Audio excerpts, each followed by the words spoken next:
मैं आपकी teacher Abida Parveen GPS Tangdar से आज आपको पढ़ा रही हूँ उर्दू। सब्जेक्ट है उर्दू, टॉपिक है बच्चों को अल्फाज की मदद से बच्चों को ज़बर की पहचान करवाएं। आज हमें क्या करना है, ज़बर की पहचान। ये क्या है, अलफ, अलफ के ऊपर ज़बर है, आगे बे है, इसको पढ़ेंगे अलफ बे ज़बर अब। ये क्या है, दाल, दाल के ऊपर ज़बर है, आगे रे है, दाल रे दर। इसी तरह रे है, रे के ऊपर भी ज़बर है, आगे सीन है, रे सीन रस। दाल के ऊपर ज़बर है, सीन, दाल और सीन को मिलाकर पढ़ेंगे दाल सीन 10।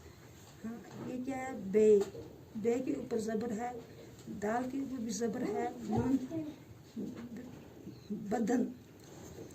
वाव के ऊपर ज़बर है, आगे काफ है, ते, वाव काफ ते हो गया वक़्त।